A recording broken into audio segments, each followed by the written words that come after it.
용두삼이라는 말이 있습니다. 용의 머리에 뱀의 꼬리라는 뜻이죠. 시작은 좋았다가 시간이 흐르면서 좋지 않은 방향으로 나아가는 것을 뜻하기도 하고요. 또 시작은 요란했는데 끝은 보잘것없이 그냥 흐지부지해지는 것, 그것을 뜻하기도 합니다. 사람의 의지, 사람의 열정, 이런 것이 용두사미가 되곤 합니다. 무언가를 배우려고 했던 그런 열정이 지속적으로 이어지고, 그래서 성장을 만들어내고 그러는 것이 아니고 또 중단되는 일들이 일어납니다. 그런 경험은 누구나 다 가지고 있습니다. 사람의 관계도 처음에는 정말 뜨거웠다가 또 이내 식어지는 일들을 우리가 겪습니다. 그렇다면 우리 신앙은 어떨까요? 신앙은 좀 다를까요? 어쩌면 신앙만큼 열정으로 뜨거웠다가 냉랭하게 식기를 반복하는 것도 별로 없다, 그런 생각이 듭니다. 우리가 순간적으로는 정말 폭발할 것 같은 그런 열정이 장기적으로 뿌리내리지 못하는 일들도 있습니다. 그런 일들을 우리가 겪다 보면 뭔가 열정적인 감정이 일어나는 것을 회의감 가지고 바라보는 그런 시선이 우리 속에 생길 수 있습니다. 누가 이렇게 좋아서 흥분하면 그것도 이렇게 의심의 눈초리로 그 얼마나 갈까, 이런 생각도 하게 되고 그렇습니다. 오늘 우리가 읽은 본문은 뜨거웠던 신앙 체험, 그 오순절 성령 강림 사건을 거치고, 그리고 베드로의 설교에 제자의 수가 3,000이나 더하더라 라고 하는 그런 증언 뒤에 이어지는 성경 말씀입니다. 그들이 열정에 취하거나 흥분에 머무르지 않는 그런 초대교회의 모습입니다. 그 열정이 어떻게 구체화되었는가를 증언하는 대목이죠. 그들이 사도의 가르침을 받아 서로 교제하고 떡을 떼며 오로지 기도하기를 힘쓰니라. 여러분, 우리는 교회에 오면 우리가 설교를 듣죠. 한 번도 빠짐없이 설교를 듣습니다. 예배 시간에 설교가 차지하는 시간이 절반 이상을 차지하게 됩니다. 물론 교회에 따라서 시간 어떤 배분이 좀 다를 수 있겠습니다만, 어쨌든 설교가 예배에서 큰 비중을 차지한다라는 점에서는 어느 교회나 동일할 겁니다. 설교 없는 예배는 없습니다. 우리가 예배라고 하면 찬송, 기도, 헌금 이런 것도 있습니다만 무엇보다도 설교겠죠. 그러니까 설교 없이 예배를 드리면 안 될까? 설교는 한 5분 정도만 하고 우리가 뜨겁게 찬양만 하다가 예배를 마치면 어떨까? 자주는 아니더라도 1년에 그저 한두 번쯤은 저 이벤트로라도 설교 없는 주일이 있으면 어떨까? 여러분 혹시 이런 생각을 해보신 적이 있으십니까? 사실 어쩌면 이런 마음은 여러분보다 설교자가 더 갖기가 쉬울 수도 있습니다. 사실 설교 없는 주일, 그러면 그것은 설교자에게는 어떤 쉼의 시간이 될 수도 있겠죠. 그러나 그렇다라고 해서 어느 누구도 우리 한번 그렇게 해보자 라고 제안을 하는 설교자는 없습니다. 왜 그렇습니까? 설교는 주일 예배에서 빠질 수 없는 요소이기 때문에 그렇습니다. 설교는 성경이 가르치는 예배의 핵심 요소입니다. 그렇기 때문에 설교자는 아무리 힘들어도 설교를 쉬자고 할 수가 없습니다. 설교자로서 성경에 반하는 제안, 행동, 생각, 그런 것들을 할 수 없기 때문에 그렇죠. 그럼에도 설교의 자리를 이렇게 좀 비집고 들어오는 것들이 있습니다. 우리가 딱딱하게 느껴지고 또 지루하게 느껴지는 어떤 설교보다는, 우리 다 요즘 다 디지털 세대인데요, 거기에 걸맞는 대체물로 예배를 채우고 싶어 하는 그런 마음들이 있습니다. 어찌 보면 청중은 영상, 간증, 찬송 이런 것들이 더 많아지고, 그래서 그것이 설교의 자리를 또 어느 정도 대체해도 좋지 않겠는가, 그런 생각을 할 수도 있습니다. 그러나 성경은 설교야말로 주일 예배의 매우 중요한 요소라고 우리에게 가르쳐주고 있습니다. 신약 시대의 이런 예배 속에서 설교는 아주 핵심적인 내용입니다. 설교 없이는 예배, 그런 예배는 우리가 상상할 수가 없는 거죠. 오늘 본문 말씀 그대로입니다. 사도의 가르침을 받아 서로 교제하고 떡을 떼며 오로지 기도하기를 힘쓰니라. 이 말씀은 사실은 초대교회의 그 교인들의 그 예배의 단면을 그대로 보여주는 거죠. 오순절 성령 강림을 통해서 출발하게 된 이 초대교회는 예배를 통해서 이 사도의 가르침을 받고, 그리고 교제하고 떡을 떼고 그리고 기도하기에 힘썼습니다. 이 사도의 가르침을 받았다라고 하는 것은 구체적으로 사도의 설교를 들었다라고 하는 말의 또 다른 표현입니다. 이 초대교회 성도는 함께 모여서 사도가 가르치는 그런 하나님의 말씀을 듣고, 또 들은 말씀에 기초해서 교제하고, 그리고 들은 말씀에 기초해서 함께 기도하고 그랬습니다. 사도는 말씀을 가르치는 일에 힘을 썼고, 성도는 말씀을 듣고 배우는 일에 힘썼습니다. 그래서 초대교회의 그 설교는 공동체가 모이도록 하는데 굉장히 중요한 이유였던 거죠. 그런데 이 설교가 이 예배의 중요한 요소가 된 것은 이때 비로소 됐던 것은 아닙니다. 신약 시대의 교회가 세워지기 전부터 설교는 이미 그 예배의 중요한 요소였습니다. 우리 신약 교회가 세워지기 전, 그러니까 예수님께서 이 땅에 오셔서 사역을 하셨던 그런 장면을 우리가 한번 좀 찾아볼 텐데요.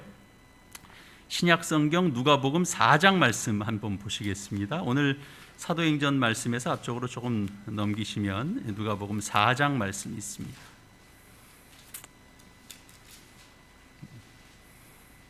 누가복음 4장 14절입니다.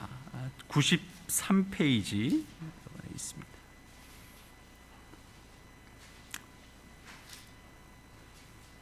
14절에서 21절까지 말씀입니다. 제가 읽겠습니다. 예수께서 성령의 능력으로 갈릴리에 돌아가시니 그 소문이 사방에 퍼졌고, 친히 그 여러 회당에서 가르치심에 뭇 사람에게 칭송을 받으시더라. 예수께서 그 자라나신 곳 나사렛에 이르사 안식일에 늘 하시던 대로 회당에 들어가서 성경을 읽으려고 서심해 선지자 이사야의 글을 들이거늘 책을 펴서 이렇게 기록된 데를 찾으시니 곧 주의 성령이 내게 임하셨으니 이는 가난한 자에게 복음을 전하게 하시려고 내게 기름을 부으시고 나를 보내사 포로된 자에게 자유를, 눈먼 자에게 다시 보게 함을 전파하며 눌린 자를 자유롭게 하고 주의 은혜의 해를 전파하게 하려 하심이라 하였더라. 책을 덮어 그 맡은 자에게 주시고 앉으시니 회당에 있는 자들이 다 주목하여 보더라. 이에 예수께서 그들에게 말씀하시되 이 글이 오늘 너희 귀에 응하였느니라 하시니. 이렇게 되어 있습니다.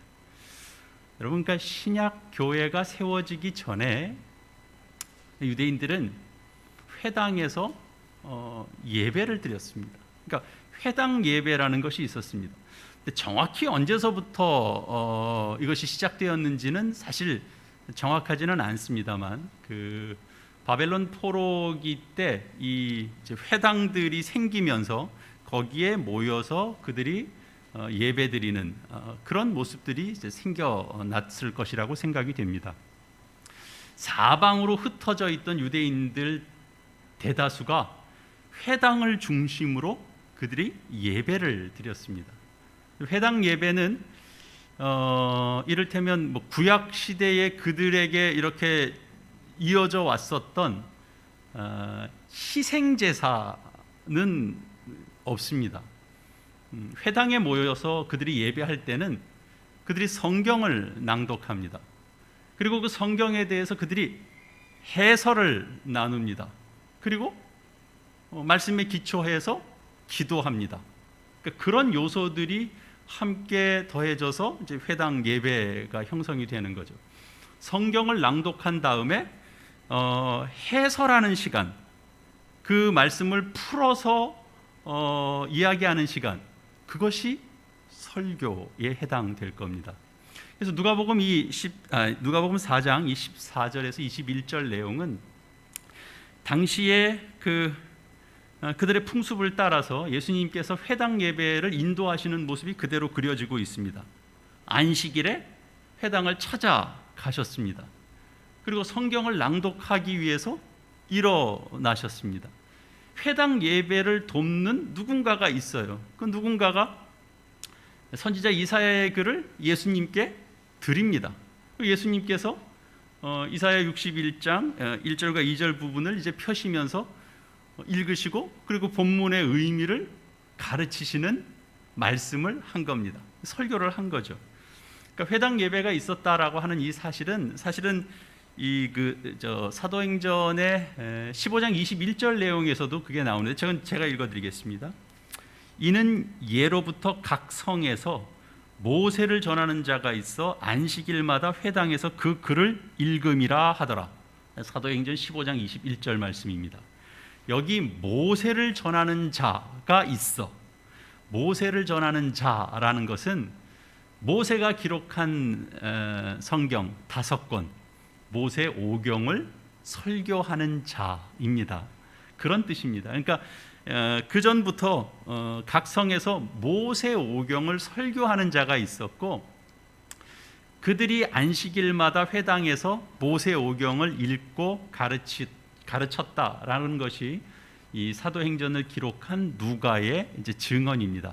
그러니까 우리는 이 누가복음을 통해서 그러니까 누가복음이 아니죠. 누가의 증언, 사도행전의 말씀을 통해서 설교가 오래전부터 이미 내려져 온 전통이라는 사실을 우리는 알게 됩니다. 근데 우리가 신약에서의 어떤 예배를 통해서나 또 이 회당 예배에서뿐만 아니고 이미 구약 시대에도 사실은 설교가 있었습니다. 우리는 흔히 구약 시대 그러면 제사만 있고 설교는 없고 이제 그런 걸 우리가 떠올릴 수 있는데요. 그래서 제사장이 이제 성막에 들어가서 이제 그 짐승을 잡고 하나님 앞에 희생 제사 드리고 그런 장면만 우리가 떠올리잖아요. 그렇지 않습니다. 구약 시대에도 말씀을 전하고 말씀을 가르쳐 선포하는 설교가 있었고, 그 일을 누가 했냐면 제사장이 했습니다. 구약성경 신명기 말씀 한 곳 찾아 읽겠습니다. 신명기 31장입니다.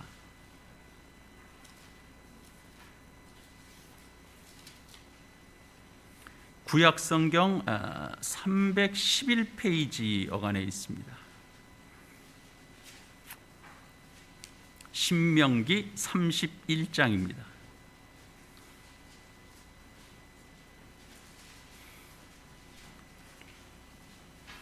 신명기 31장 9절에서 13절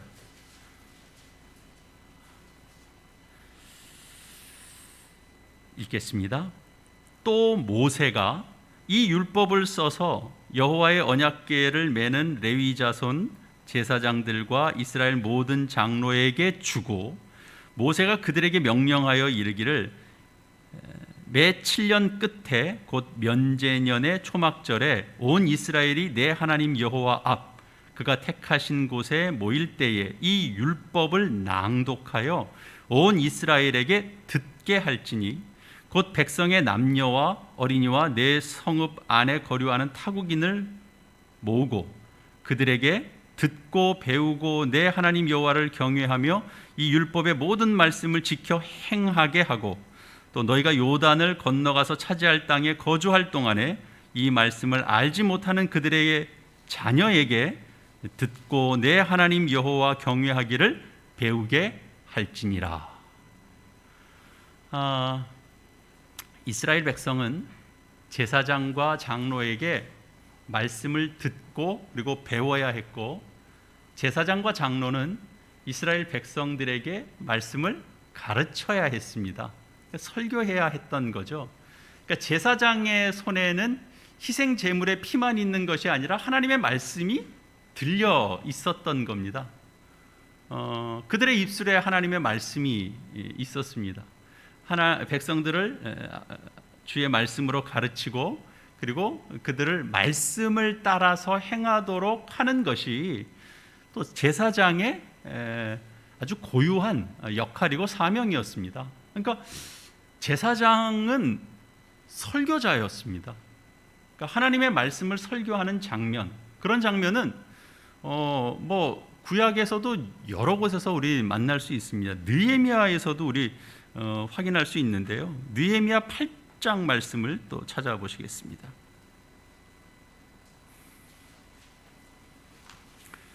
구약 성경 느헤미야 8장 말씀입니다.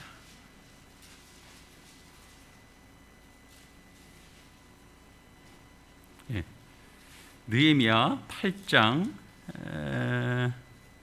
1절에서 좀 읽어 내려가겠습니다. 우리 하선이도 열심히 말씀 잘 찾고 있습니다. 8장 1절입니다. 이스라엘 자손이 자기들의 성읍에 거주하였더니 일곱째 달에 이르러 모든 백성이 일제히 수문 앞 광장에 모여 학사 에스라에게 여호와께서 이스라엘에게 명령하신 모세의 율법책을 가져오기를 청하매, 일곱째 달 초하루에 제사장 에스라가 율법책을 가지고 회중 앞 곧 남자나 여자나 알아들을 만한 모든 사람 앞에 이르러 수문 앞 광장에서 새벽부터 정오까지 남자나 여자나 알아들을 만한 모든 사람 앞에서 읽음에 뭇 백성이 그 율법책에 귀를 기울였는데, 그때 학사 에스라가 특별히 지은 나무 강단에 서고 그의 곁 오른쪽에 선 자는 mat디디아와 스마와 아나냐와 우리야와 힐기야와 마아세아요, 그의 왼쪽에 선 자는 부다야와 미사엘과 말기야와 하숨과 아스바다나와 스가랴와 무술람이라. 에스라가 모든 백성 위에 서서 그들 목전에 책을 펴니 책을 펼 때 모든 백성이 일어서니라. 에스라가 위대하신 하나님 여호와를 송축하며 모든 백성이 손을 들고 아멘 아멘 하고 응답하고 몸을 굽혀 얼굴을 땅에 대고 여호와께 경배하니라. 예수와 바니와 세레아바와 야민과 악굽과 사부대와 호디야와 마아세야와 그리다와 아사라와 요사밧과 하난과 블라냐와 레위 사람은 백성이 제자리에 서 있는 동안 그들에게 율법을 깨닫게 하였는데, 하나님의 율법책을 낭독하고 그 뜻을 해석하여 백성에게 그 낭독하는 것을 다 깨닫게 하니 백성이 율법의 말씀을 듣고 다 우는지라. 총독 느헤미야와 제사장 겸 학사 에스라와 백성을 가르치는 레위 사람들이 모든 백성에게 이르기를, 오늘은 너희 하나님 여호와의 성일이니 슬퍼하지 말며 울지 말라 하고, 이렇게 되어 있습니다. 제사를 맡은 제사장 에스라와 또 레위 사람들이 이스라엘 백성들에게 말씀을 선포했습니다. 그들은 성경을 읽을 뿐만 아니라 그 뜻을 해석해서 백성들로 하여금 그 내용이 무슨 뜻인지를 깨닫도록 했습니다. 그때 남자나 여자나 알아들을 만한 사람들이 함께 참여했고, 그리고 그 율법 말씀에 귀를 기울였습니다. 여러분, 성경은 이 말씀을 가르치는 행위, 이 설교가 예배의 중요한 요소였다라고 하는 사실을 성경 전체를 통해서 우리에게 말씀해 주고 있습니다. 성경의 가르침을 따르면 설교 없는 예배는 있을 수가 없는 겁니다. 신약 시대나 구약 시대나 설교는 그만큼 중요한 비중을 차지했습니다. 그건 지금도 마찬가지입니다. 설교는 예배의 중요한 핵심 요소입니다. 이것은 오랜 전통이고, 그리고 무엇보다 성경이 가르치는 바입니다. 그럼에도 잠시 사라졌던 시대가 있습니다. 우리가 흔히 암흑기라고 부르는 중세 시대입니다. 중세 시대의 설교는 예배에서 설 자리를 잃었습니다. 교회가 성경의 가르침에서 점점 멀어지면서 결국은 성경을 설교하는 일도 교회에서 점점 멀어졌습니다. 여러분, 설교가 없어졌다, 예배의 설교가 사라졌다, 그 시대가 어떨 것 같습니까? 좋을 것 같습니까? 그런 것도 한번 겪어 봤으면 합니까? 우리가 중세 시대를 가리켜서 달리 암흑기라고 부르는 것이 아닙니다. 하나님의 말씀을 가르치고 설명하는 그런 설교가 사라지면서 교회가 점점 진리에서 멀어져 갔습니다. 그들이 잠시는 좋았을지 모릅니다. 그러나 그 시간을 거치는 동안에 참 많은 것을 잃어버렸습니다. 설교라는 행위 자체가 사라진 것은 아니었습니다. 있었습니다. 그런데 유명무실했습니다. 어떻게 유명무실했는가? 설교인 듯 아닌 듯한 설교가 있었습니다. 그 말은 무슨 말일까요? 설교 시간은 지극히 짧았습니다. 전체 예배드리는 그 예전 중에 설교가 주어지는 시간은 지극히 짧았습니다. 그 짧은 시간에 성경의 가르침을 가르치거나 그 가르침을 받기에는 턱없이 부족한 시간이었습니다. 그냥 단순히 시간이 짧기만 했었던 것도 아닙니다. 그 짧은 설교였기 때문에 그 당시 성직자들은 설교를 예배 전체에서 중요하게 여기지 않았습니다. 다른 예전은 열심히 준비하지만 설교는 그렇게 생각하지 않았습니다. 그래서 그 강론 시간엔 그저 생활담이나 이렇게 들려오는 전설 같은 내용이 거기에 채워지기도 했습니다. 강론은 하는데, 설교는 하는데 그 내용이 성경에서 나오는 것은 아니었습니다. 청중은 잘 알아듣지 못해도 그저 설교하는 성직자만 바라보는 것만으로도 그냥 은혜가 된다, 이렇게만 생각하고 지냈습니다. 게다가 지금 시대로 생각하면 더 이해가 안 됩니다만, 설교자는 청중이 더 알아듣지 못하는 말로 설교했습니다. 그들이 쓰지 않는 말, 라틴어로 설교했습니다. 일반인은 알아듣지 못하는, 왜 라틴어로 설교를 했느냐? 라틴어로 설교하는 성직자가 훨씬 더 고상해 보였기 때문입니다. 이런 상황에서 교인들은 차츰 하나님의 말씀을 배울 기회를 잃어버리기 시작했습니다. 글을 읽지 못하는 문맹자도 늘어났고, 개개인이 성경을 소유할 수도 없던 시대입니다. 어떻게 하나님의 말씀을 들을 수 있었겠습니까? 유일하게 교회를 찾아 나와야 하나님의 말씀을 들을 수 있는데, 개인 성경은 없을 때 아닙니까? 그런데 그 교회, 그 강단에서조차도 하나님의 말씀을 설교하는 설교가 사라지니까 예배에 참여해서도 하나님의 말씀을 들을 수가 없었던 겁니다.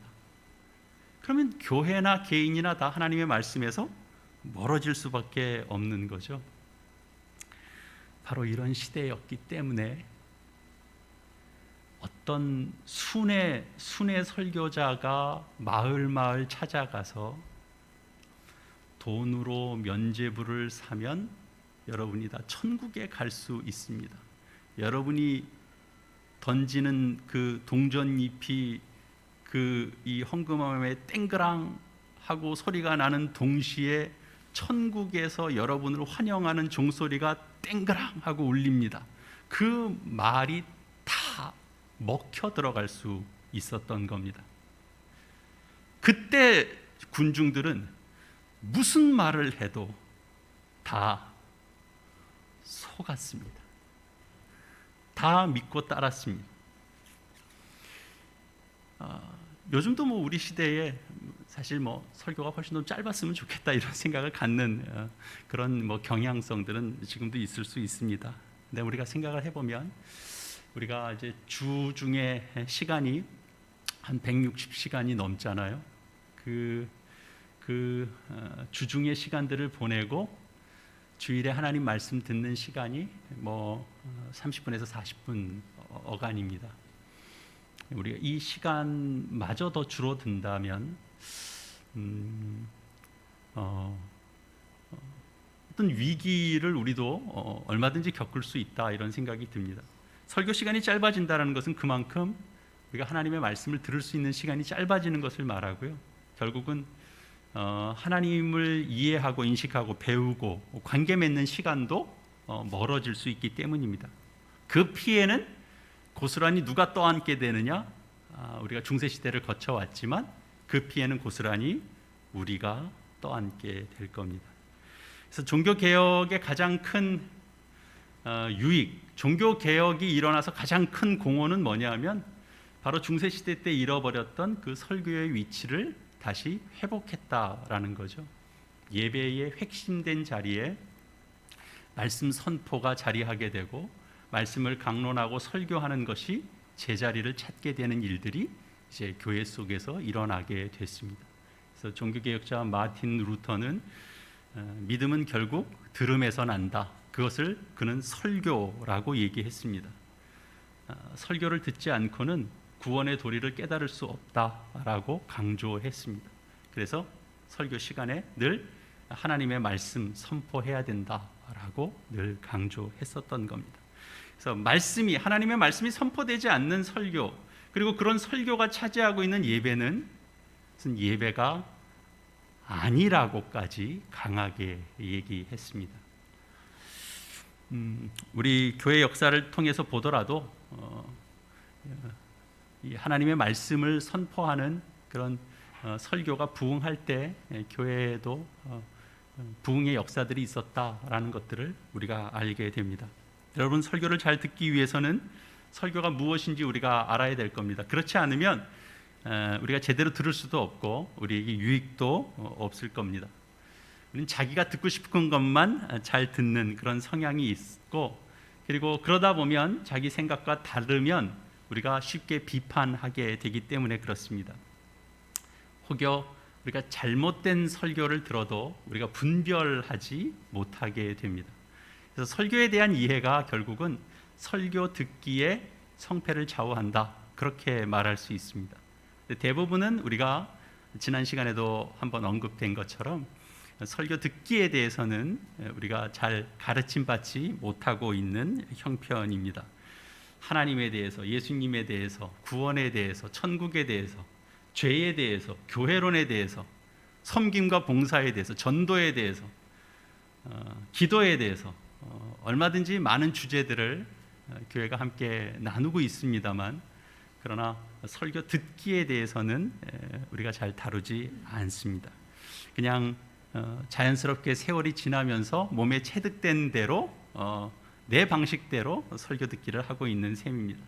설교가 무엇인지를 아는 것이 결국은 설교를 어떻게 들을 것인가와 직접 연결이 됩니다. 누군가는 우리 목사님은 설교 시간에 너무 성경 얘기를만 너무 많이 하는 것 같아 라고 말하는 사람이 있습니다. 그 사람에게 있어서 설교란 가급적이면 성경 내용을 많이 언급하지 않는 것이 좋은 설교라고 생각할 겁니다. 다양성이 존중받고 있는 시대니까 그것도 하나의 다른 생각이라고 우리는 생각할 수 있을까요? 그렇지 않습니다. 그건 다른 생각이 아니고 그건 틀린 생각입니다. 성경을 이야기하지 않는 설교는 그것은 설교가 아니기 때문에 그렇습니다.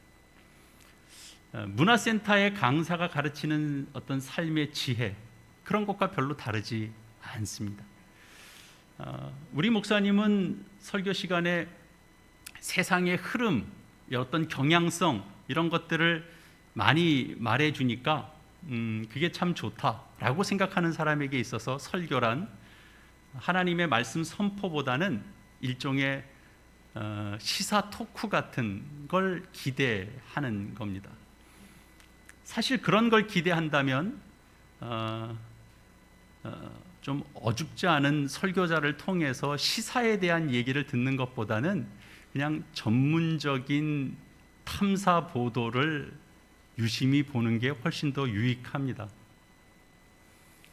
우리 목사님은 재밌는 이야기도 잘 들려줘서 지루하지 않다라고 말하는 사람에게는 그분에게 있어서의 설교는 예능 같은 것입니다. 간간히 재미가 곁들여져야 됩니다. 우리는 연설이나 강의를 위해서 또는 처세수를 얻기 위해서 또는 웃고 잠시 쉬고 즐기기 위해서 우리가 함께 모여서 설교를 듣는 것이 아닙니다. 그럼 설교란 무엇일까요? 부활하신 예수님께서 이제 승천하시기 전에 제자들에게 하신 말씀이 있습니다. 마태복음 끝에 등장하는 말씀이죠. 28장 20절에 있는 말씀인데요.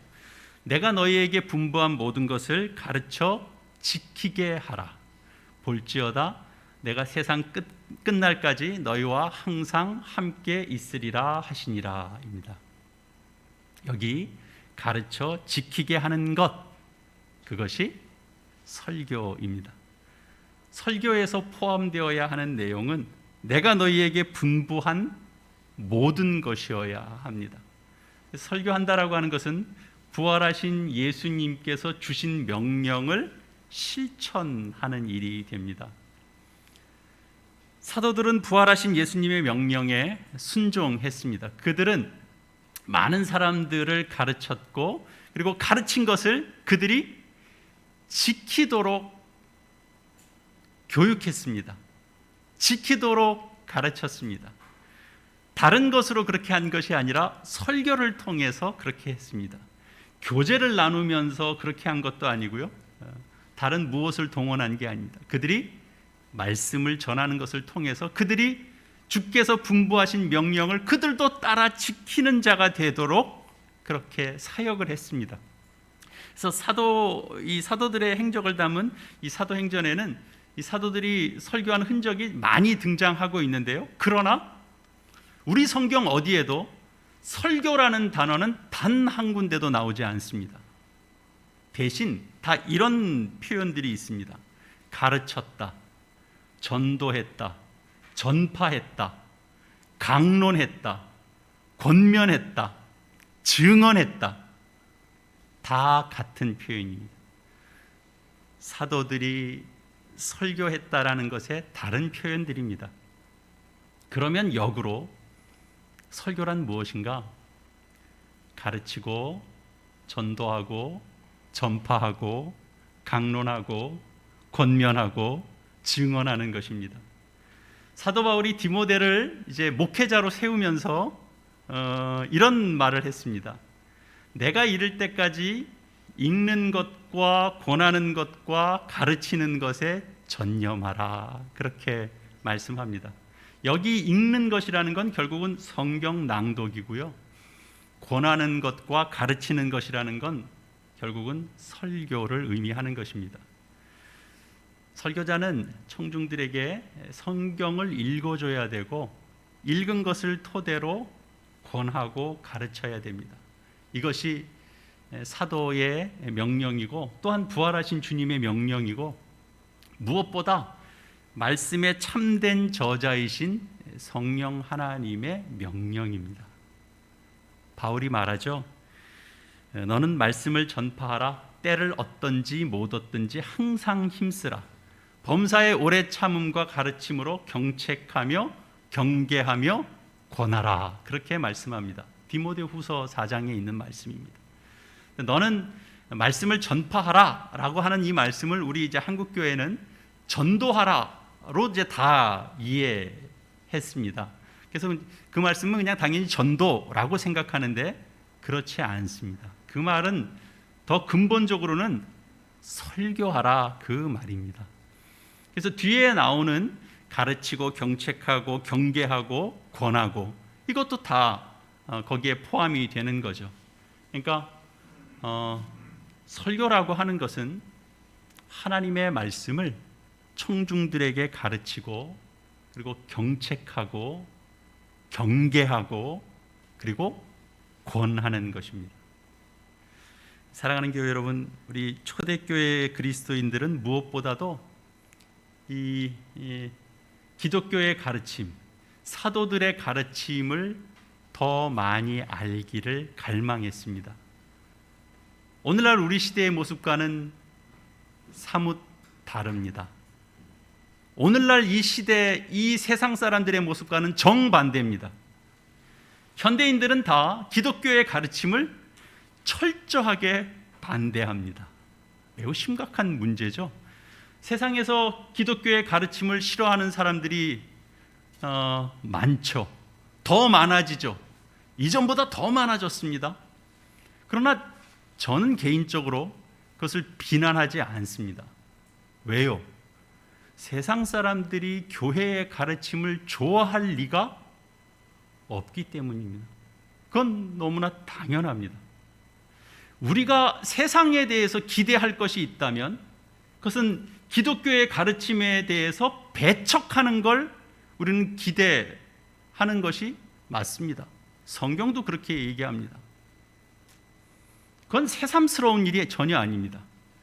그건 세상이 예수님도 거부했고 세상이 그분의 가르침도 거부했습니다. 세상이 사도의 가르침도 거부했고 오늘날 세상은 교회에서 선포하는 말씀도 거부합니다. 그건 너무나 당연합니다. 새로운 것이 있다면 이 성경의 가르침에 대해서 세상이 반대하는 것으로 끝나는 게 아니라 교회 안에서도 교회 안에서 선포되는 가르침 속에서도 그런 것들이 파고 들어오고 있다라는 사실입니다. 우리는 그걸 놀래야 됩니다. 설교를 들으려 하지 않습니다. 세상 사람들 얘기가 아닙니다. 우리들 얘기입니다. 사랑하는 교회 여러분, 우리는 듣고자 하는 열정으로 나아가려고 합니다.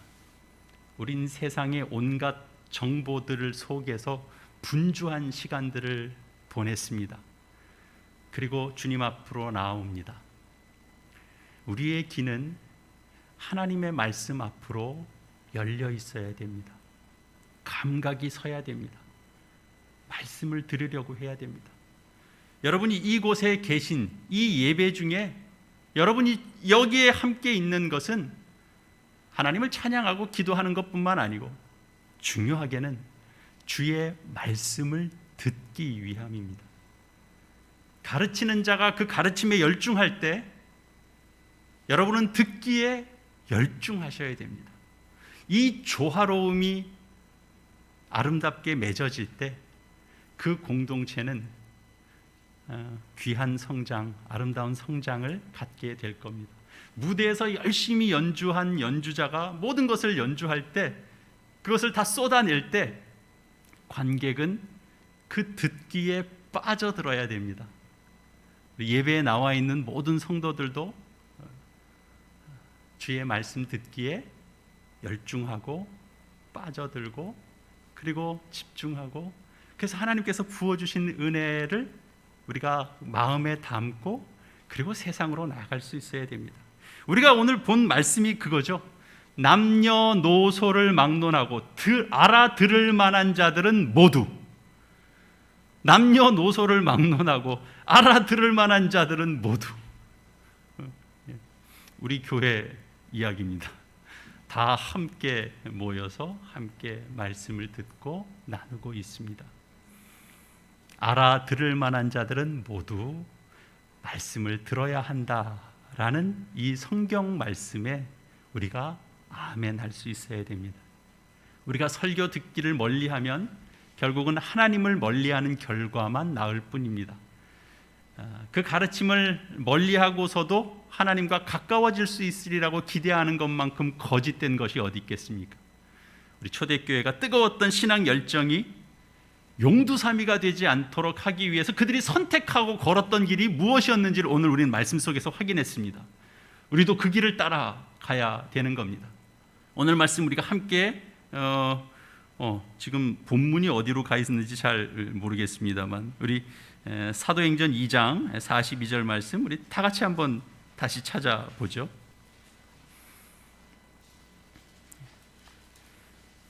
사도행전 2장 42절 오늘 본문 말씀입니다. 다 찾으셨습니까? 같이 읽겠습니다. 그들이 사도의 가르침을 받아 서로 교제하고 떡을 떼며 오로지 기도하기를 힘쓰니라.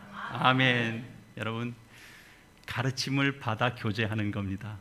가르침이 따로 있고 교제가 따로 있고 떡 떼는 게 따로 있고 기도하는 게 따로 있는 게 아니고 가르침을 따라서 교제하고 가르침을 따라서 교제 나누고 가르침을 따라서 기도하고 그 일에 모두 힘써 나갈 때 우리가 설교 듣기에 우리가 실패하면 그 피해는 고스란히 우리의 몫이 될 겁니다. 그러나 우리가 듣고자 하고 그리고 주의 말씀을 듣기에 성공하는 인생으로 나아가면 그 복은 고스란히 남의 것이 아니고 우리 모두 나의 것이 될 것입니다. 내 것이 아니고요. 여러분들이 다 가슴에다가 손을 이렇게 대시고 그 복은 다 내 것이 됩니다. 기도하겠습니다.